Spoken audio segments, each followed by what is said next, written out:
Indian army ने एक बार फिर साबित कर दिया है कि आज की भारतीय सेना सीनियरिटी से ज्यादा प्रेफरेंस डिजर्विंग ऑफिसर्स को देती है। दरअसल इंडियन नेवी और इंडियन एयरफोर्स के बाद फाइनली अब इंडियन आर्मी ने भी अपने 3 स्टार ऑफिसर्स के लिए ग्रेडिंग सिस्टम इंट्रोड्यूस करने का फैसला लिया है, जिसके बेसिस पर प्रमोशंस, पोस्टिंग और अपॉइंटमेंट्स दिए जाएंगे, ना कि सिर्फ सीनियरिटी के बेसिस पर। मैं हूं अंकित कौशिक और आज की वीडियो में हम समझेंगे कि आखिर क्या है ये ऑफिसर ग्रेडिंग सिस्टम और 3 स्टार ऑफिसर्स के लिए इसके इम्प्लीमेंटेशन से क्या इम्पैक्ट पड़ेगा। तो वीडियो को लास्ट तक जरूर देखें। अब तक आर्मी में सिर्फ मेजर जनरल रैंक तक के ऑफिसर्स की ही ग्रेडिंग होती थी, जो कि 2 स्टार ऑफिसर्स होते हैं। इसका मतलब है कि जब कोई ऑफिसर लेफ्टिनेंट जनरल बन जाता था, जो एक 3 स्टार ऑफिसर रैंक है, तो उसकी परफॉर्मेंस का कोई फॉर्मल इवैल्यूएशन नहीं होता था। इंटीग्रेटेड डिफेंस स्टाफ ने करीब 2 साल पहले ये प्रपोजल रखा था कि आर्मी, नेवी और एयरफोर्स तीनों में ही 3 स्टार ऑफिसर्स के लिए परफॉर्मेंस बेस्ड ग्रेडिंग होनी चाहिए। नेवी और एयरफोर्स ने तो ये सिस्टम पहले ही लागू कर दिया था, लेकिन अब आर्मी ने भी इसे अपना लिया है।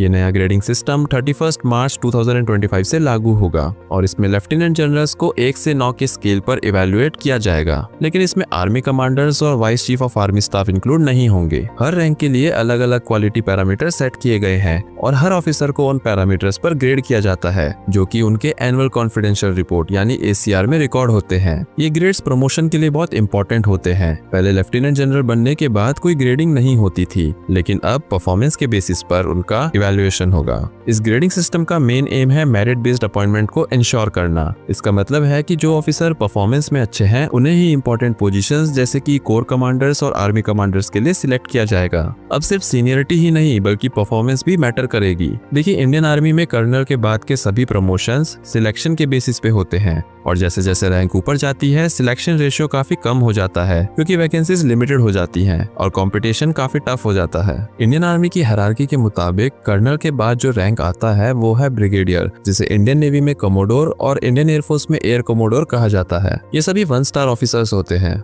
इसी तरह मेजर जनरल, रियर एडमिरल और वाइस एयर मार्शल एक 2 स्टार ऑफिसर होते हैं। लेफ्टिनेंट जनरल, वाइस एडमिरल और एयर मार्शल एक 3 स्टार ऑफिसर होते हैं और तीनों सर्विस के चीफ एक 4 स्टार ऑफिसर होते हैं। लेफ्टिनेंट जनरल्स ये जनरली कोर कमांडर या आर्मी कमांडर बनते हैं। पहले आर्मी कमांडर के सिलेक्शन में सीनियरिटी और रेसिडुअल सर्विस देखी जाती थी, यानी ऑफिसर के रिटायरमेंट में कम से कम 1.5 साल बचे होने चाहिए, लेकिन अब ग्रेडिंग भी एक इंपॉर्टेंट फैक्टर होगा। तो दोस्तों, ये थी इंडियन आर्मी द्वारा अपने 3 स्टार रैंक ऑफिसर्स के लिए इम्प्लीमेंट की गई ग्रेडिंग सिस्टम पॉलिसी, जो मेरिट बेस्ड प्रमोशंस और अपॉइंटमेंट को इंश्योर करेगा। बाकी आपका क्या मानना है? क्या ये ग्रेडिंग सिस्टम इंडियन आर्मी के स्ट्रक्चर को और स्ट्रॉन्ग बनाने में मदद करेगा? अपनी राय हमें नीचे कमेंट सेक्शन में जरूर शेयर करें। मिलते हैं अगली वीडियो में एक नई और इंटरेस्टिंग टॉपिक के साथ। जय हिंद।